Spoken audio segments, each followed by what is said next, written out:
So before I let these fine gentlemen introduce themselves, I wanted to tee up some slides for you all. You know, what we like about this session is that this kind of gives you that view from the top from some of the major companies, because at the end of the day, all the great entrepreneurs and the great scientists here and the great physicians come up with these ideas. And as you know, in our space, it's a little r and mostly D.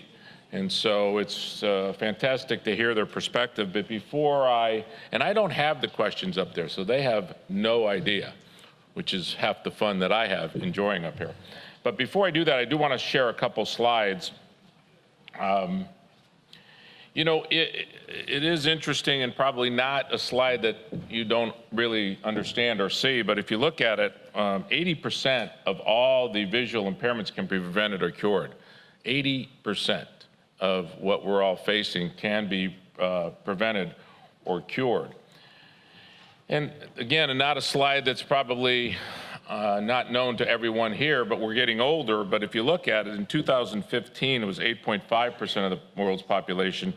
By 2050, it's going to be almost 17% of the population. And I think we heard earlier, more patients, less physicians, obviously a big challenge here. So how do we manage it is one of the questions I'm going to get to the panel. So thus as we get older, we're obviously going to have more of an issue, more issues we're facing in retina, all the eye diseases. And the question is, who has the time to institute all the technologies we're talking about? Do the physicians even have the time to properly diagnose the patients? A lot of other diseases that other OISs address, but retinal specialists are already inundated with a lot of patients. And here's the challenge I really want this panel to think about. A lot of patients, unknown issues. How do they take on a daily basis and be able to properly manage what's happening today? Do we see consolidation in the practices? Is private equity impacting this consolidation? Will this allow them to take the time to manage the patient loads? And of course, on top of that, all the physicians are inundated with everything we heard today. You know, the exciting part of what the OIS does is it talks about a lot of the innovation. You sometimes go to that physician in Omaha and all he or she wants to deal with is just manage the patient load. But now look at what we're inundating him or her, or look at what the patients are inundating them with, and how do they manage this patient as we go forward. And then we get new entries. We've got some new people in here who want to get into our space. It's a very attractive space. It's a space that obviously means a lot to a lot of these companies, and they're coming in and getting involved. And so how does that affect what we want to do in ophthalmology? So we do have innovation, which is great. That's what we love about this industry. But we have challenges. And so what I want to do with this great panel is to see how they plan to handle these challenges. Now, the scariest part is what's going to happen next. We're asked them to introduce themselves. So I always try to ask them to keep it to just a minute, which is very rare for these individuals to be able to keep it to a minute. So Angelo, will you do me a favor and try to set the tone with just a minute of an introduction? Okay. Thank you, Angelo. My name is Angelo Rago. I'm responsible for the global ophthalmic diagnostic business at Zeiss. I'm Cal Robertson. I'm the Chief Medical Officer at Bausch and Lomb and Professor of Ophthalmology at Cornell in New York City. My name is Kfir Azoulay. I'm the Head of Corporate Strategy at Heidelberg Engineering. Hi, I'm Tony Adamis. I work at Genentech. I trained in cornea, so technically I'm an interloper. Wow. David Nicholson, I head up R&D at Allergan. Okay, excellent. Oh, what, Craig? I just want to make sure the mic's on. You could say, you could ask them. Are all your mics on? Yes. It's kind of scary if they can't figure out how to turn on a mic. First question, right off the bat. Tony and Cal, do you see the trend of increased consolidation of practices impacting innovation? So the answer is yes, okay? And the reason for that is that as practices get bigger, now you have this opportunity to take advantage of your scale. And your scale means not only the number of patients that you see, but the diversity of staff that you have.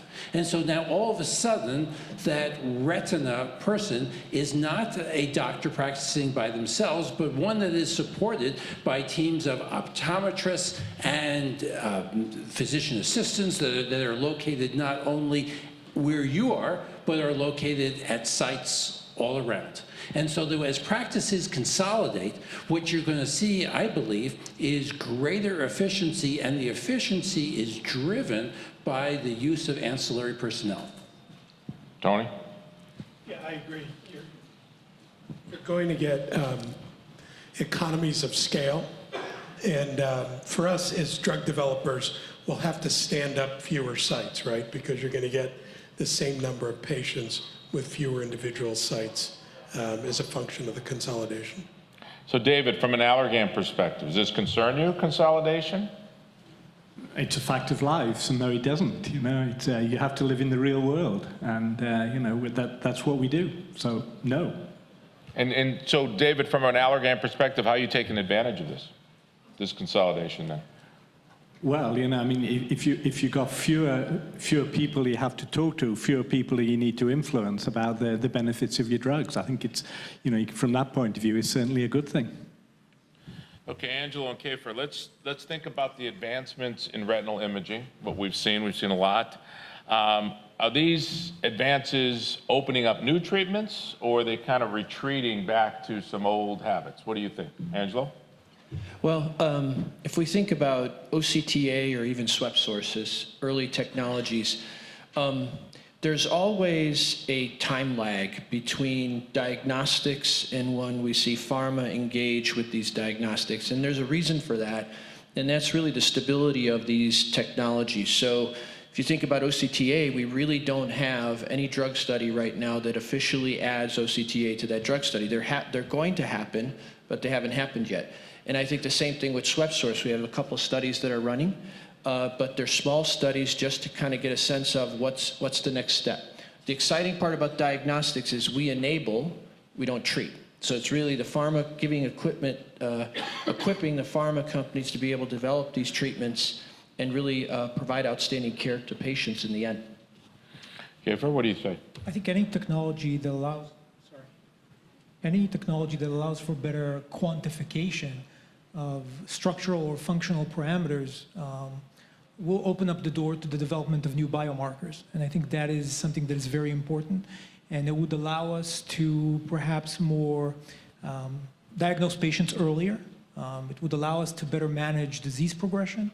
It could allow us to find correlations between, let's say, phenotypes of diseases with certain pathological behavior within the retina.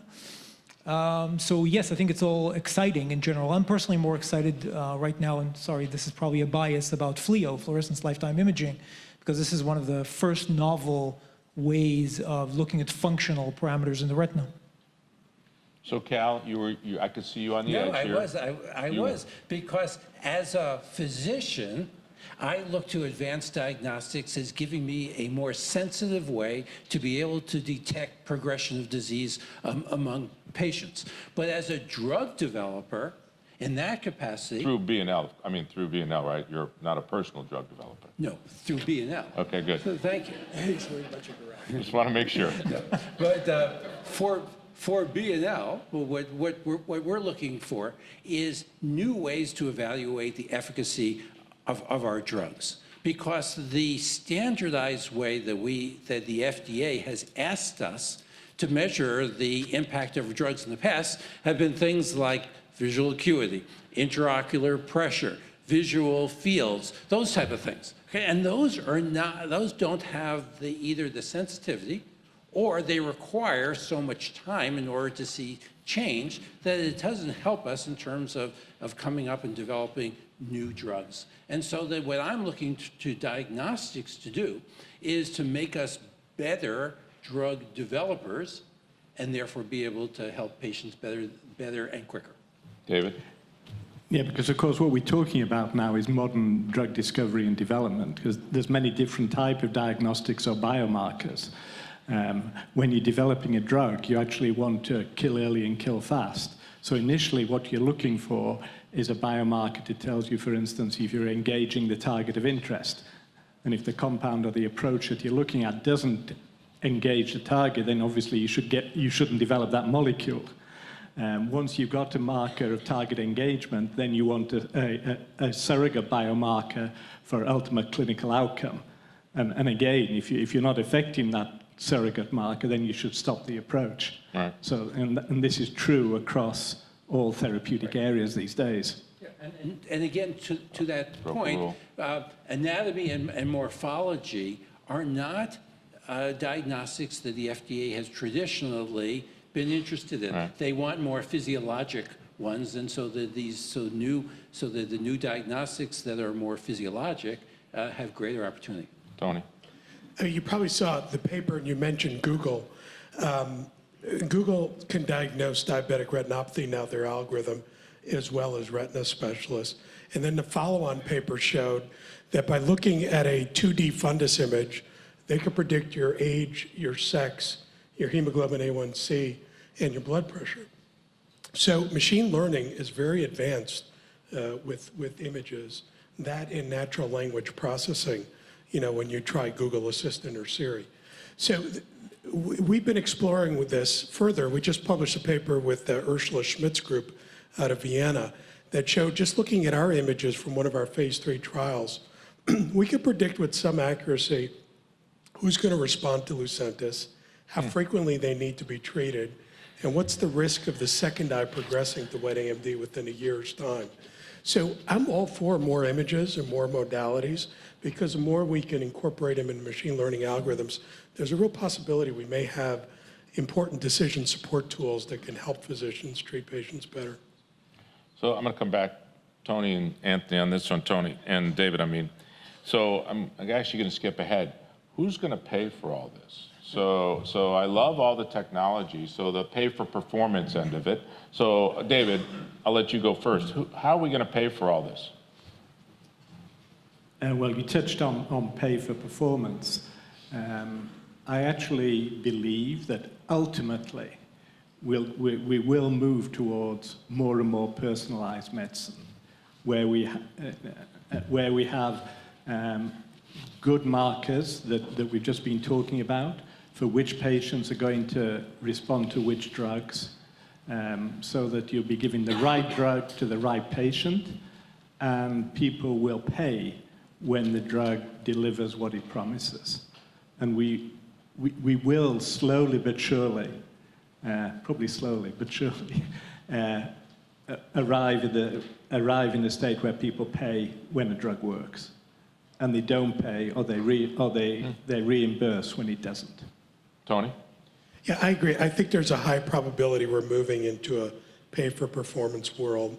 And so that's why I think we need to double down and work with these algorithms to truly personalize healthcare.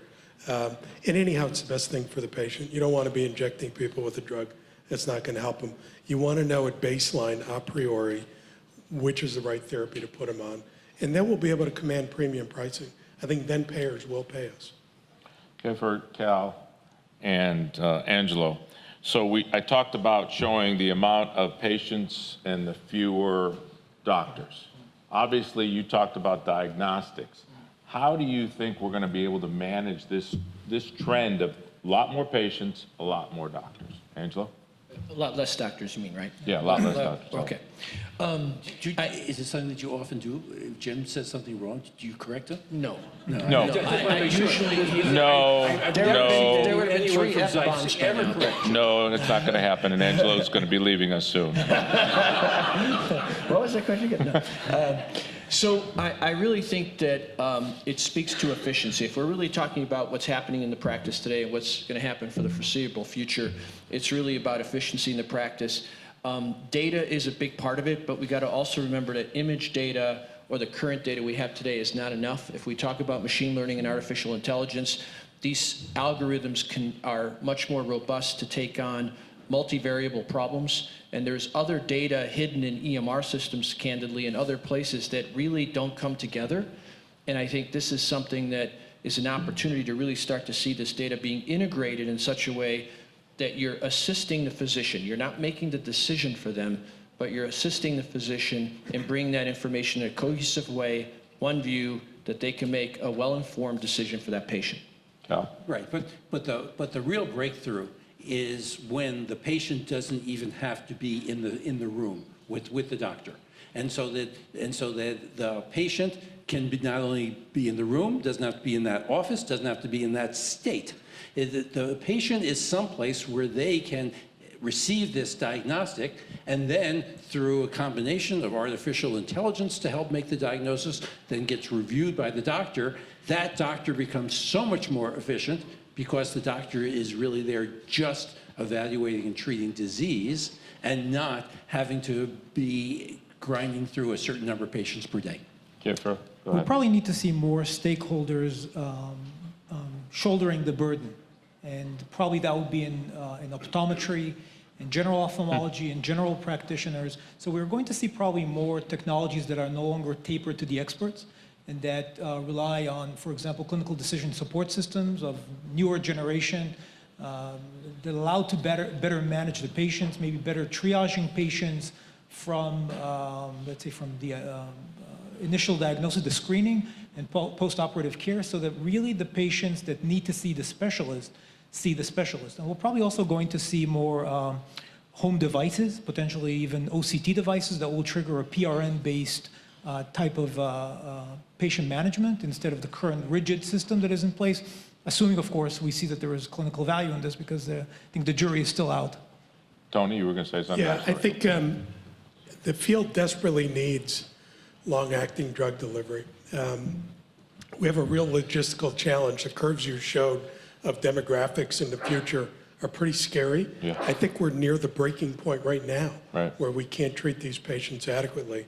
And if you look at real-world data, there's massive undertreatment, and patients are not achieving even half of the visual acuity gains that we saw in phase 3. So there has to be a breakthrough. It's happened with small molecules, and Gil reviewed that very nicely. Biologics are difficult. It's an order of magnitude more difficult. These are very delicate flowers, these proteins, and they're not made for long-acting delivery.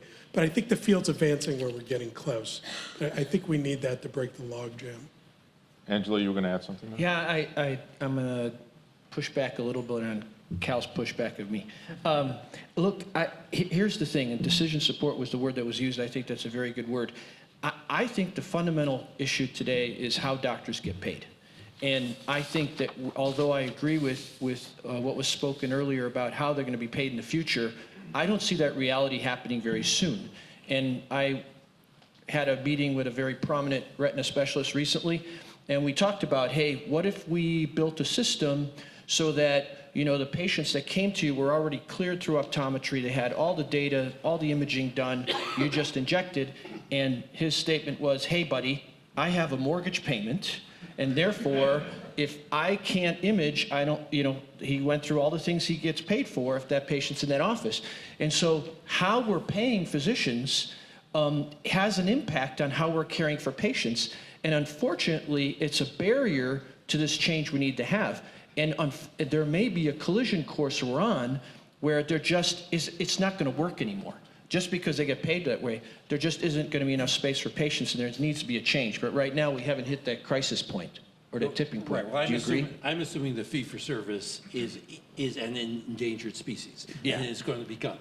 And we're going How to be, soon? And we're going to be going more towards the capitation model, where a retina specialist gets paid for doing the retina care for a certain number of people, and therefore the diagnostics part doesn't get paid extra. What the diagnostic part does is decrease the manpower that's required, because in every office, the most expensive costs are people, and to the extent that you can always ever replace a person with a diagnostic, that is always more cost efficient, therefore more profitable.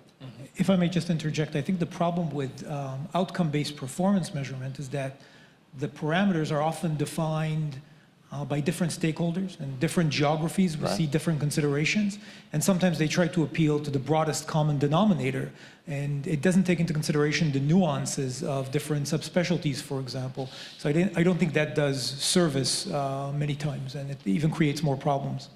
David, you were going to say? Yeah, I was just going to say, I mean, this is a really interesting discussion, and just coming in a little bit tangentially, and I'm always really impressed by people's creativity. And if we really define the problem, then, you know, we've got venture community out there with plenty of cash to get people working on creative solutions to issues like this. And I think we should be doing more of that. Let me build on this because it's a great discussion. Is this a very U.S. answer here, Tony? Do you feel, as you're sitting back here, do you find these answers to be more U.S. than global? They're global. I think you're going to see paraprofessionals treating. I think you're going to see pay for performance around the world, and therefore using tools like algorithms to help address personalized healthcare. David? Oh, but in terms of pay for performance, the US is way behind the rest of the world. You know, I mean, in Europe, you know, the need to show real innovation and real outcomes is far in advance of where we are in the United States. The United States is just catching up. You were just in Asia. What do you think? Well, At least you told me you were in Asia. Yeah, I was in Hawaii. Yeah, didn't get there. No, I think in China's acting a little bit differently than Europe in the sense that, for instance, they just recently reimbursed OCTA on retinal injections as of January 1st of this year. So I see them still in an infancy, but they have a massive problem with cost coming, right, because of the population and the management of that. So we see them moving and selling hospitals off to private owners. So there's clearly going to be a cost management topic. So I agree. The U.S. has the largest amount of waste in healthcare than any country in the world by orders of magnitude. It's completely unnecessary. If I think about Europe, you know, to your point about managing a patient with a retina disease, they get a flat rate. This is the patient. What you do with them or not, this is how much you get. And when that happens, then all of a sudden efficiency becomes a bigger player. Okay, so somebody addressed the telehealth, telemedicine, and I think, Tony, you were talking about it, and I showed a slide of that, and I think, you know, at this meeting, as I kind of was walking around, I could hear a lot about that, and, you know, and that's obviously, and I think, Kfir, you were talking even more so about that. So let me go to Kfir, since you brought it up. How do you think this is actually going to affect the retina specialist? Is this something that we're going to see? Is it already happening? Is it something we're going to see now, or is it going to come in the future? I think we're already seeing it. We have the first diagnostic system, the IDEX, received FDA approval for a system that can automatically diagnose patients, or at least with good degree of sensitivity and specificity. And that's, I think, the first example that is coming to the market. And there will be many more afterwards. And I think we will see more and more of such diagnostic capabilities in areas where you have high turnover of patients or of individuals, basically. So we can earlier detect diseases and better manage such diseases. Because diabetic retinopathy is a good example where identifying the disease earlier correlates with better progression management later. So, I mean, that type of telehealth, either using it in sites where the specialists are not located or at patients' home, I mean, yes, we will have more and more tools like that. And this will hopefully alleviate some of the pressure on the specialists. Tony? Yeah, I think a lot more patients are going to be diagnosed, just to make our logistical issue even worse. So you can now take a fundus image with an attachment on your iPhone. There are already FDA-approved algorithms that can diagnose retinopathy very well. So I think those images will go to the cloud. And about 30 to 50% of people with diabetic retinopathy are walking around and don't even know they have the disease. So I think the funnel at the top is going to be a lot bigger. There's going to be a lot more patients. Now, these algorithms are going to have to be highly sensitive and specific, so you're not getting a lot of false positives coming into the clinic. But I think they're going to get there. So that's coming in a not too distant future. So that's another big part of AI, aside from decision support. So, Cal, does this help the doctor and the patient, or just the patient, not the doctor? Yeah, so I think the big part of that is the determination of whether, when we start diagnosing patients earlier on the basis of either the home monitoring or the use of ancillary personnel or the advanced diagnostics, is that going to improve the course of the disease in the long run? I mean, I think as a doctor, we always assume that if you detect patients earlier, therefore you will be able to treat them better. But do we always prove that out? And so, as Tony said, we're going to get a lot more patients being diagnosed. Now, if we are diagnosing a lot of people earlier, does that mean we're going to be preventing a lot of vision loss? Or are we going to have the same amount of vision loss, but we're just going to be treating a lot more patients? Oh, but with preventable blindness, I mean, that makes a big difference, because if you pick up on those diabetics or diabetic retinopathy patients early on with proper change in lifestyle, because especially with diabetes type 2, I mean, that's a lifestyle disease, you can save a lot of vision further on. And I think you can see the UK as an example of a country that has done a phenomenal job with earlier detecting those cases, and with proper management, reducing the numbers of diabetic retinopathy that later lose so much vision that it's too late to preserve. David? So I saw you shaking your head there a Yeah, well, little. of course I agree with that. It's just that as a general rule, compliance with medicine is so appalling. You know, it's just amazing, you know, that people with risk factors or a family history of glaucoma still don't take their drops. Yep. So, you know, unless we come, and we touched on that earlier, unless we come with longer acting medicines, you know, with greater therapeutic benefit over longer periods of time, then I'm not so sure that we'll really be able to treat patients better, because people just don't take their drugs.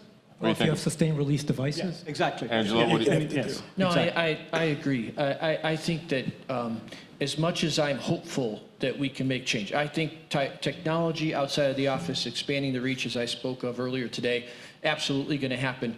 My struggle is that today in glaucoma, we've got predictive analytics. We can tell a patient, based on what you're currently doing with your compliance, you're going to lose your vision in X amount of time, and they still aren't compliant.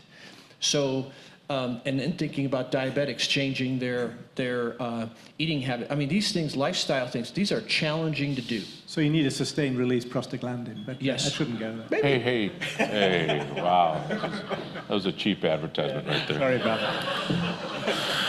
So remember that, Craig, in the next sponsorship, okay, please?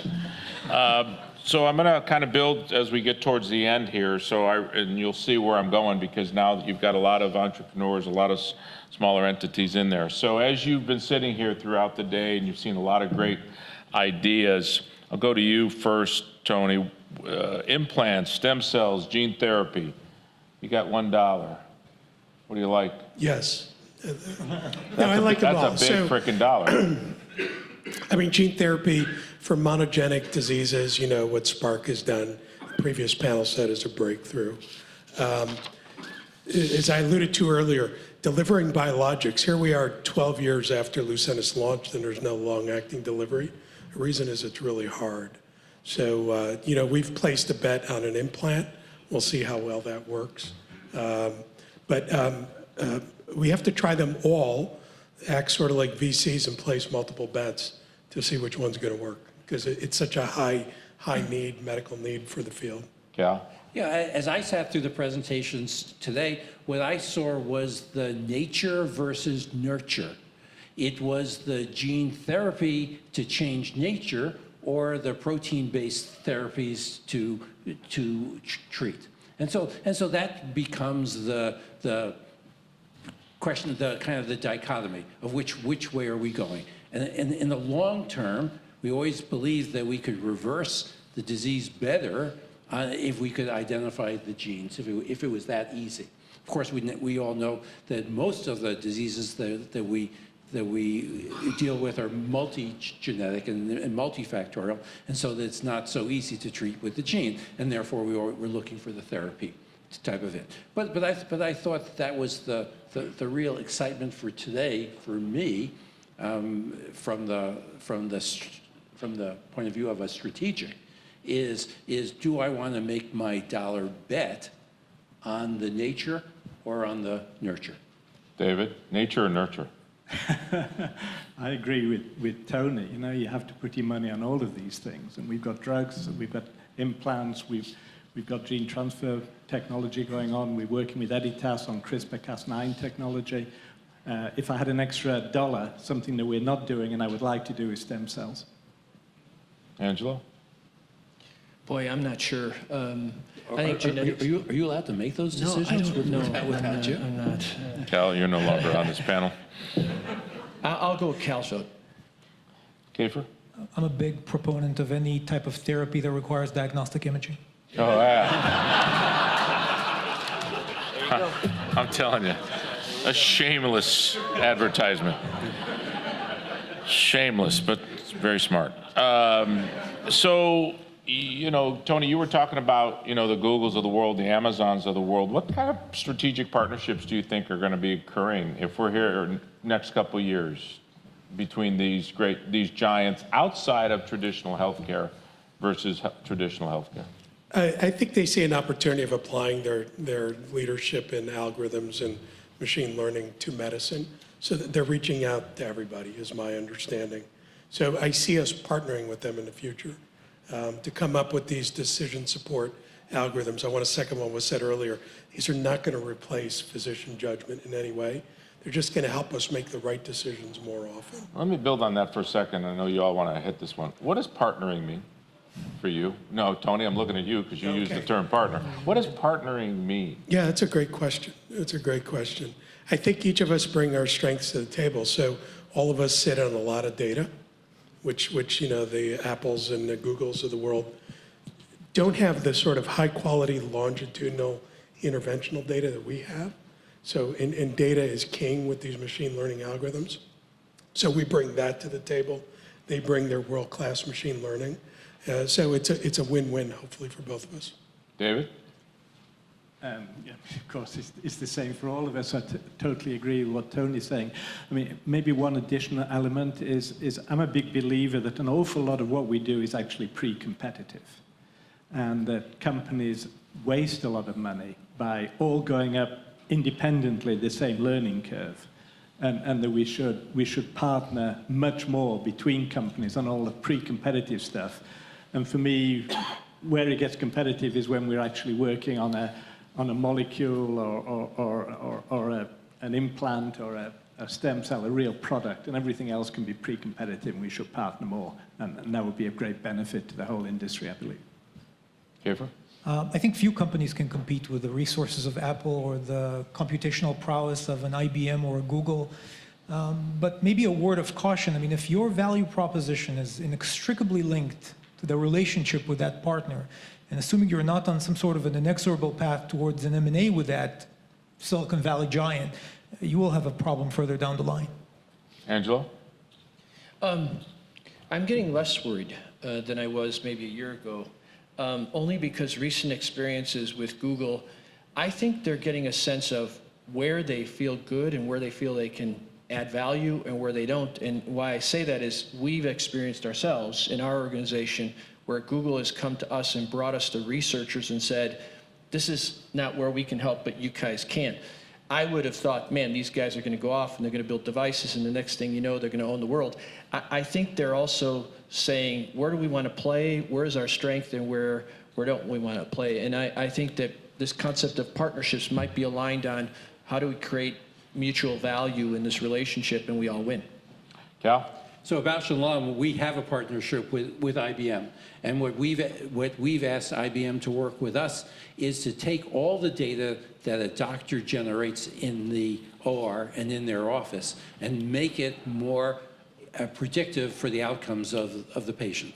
And so that whether it's the calculation of IOLs and outcomes for patients having cataract surgery, whether it's the integration of our technology for either retina or glaucoma, we want to then turn this into an app that the doctor has, and then the doctor can therefore assess how effective they are in terms of what they're doing and how they can therefore be more predictive and more efficient in what they're doing. So far, that's been a very, very good and valuable partnership for us. So, you know, it's always valuable to get this view. I do appreciate each one of these guys coming in, especially staying at the end. So on behalf of all of us, thank you very much. Let's give them a big round of applause.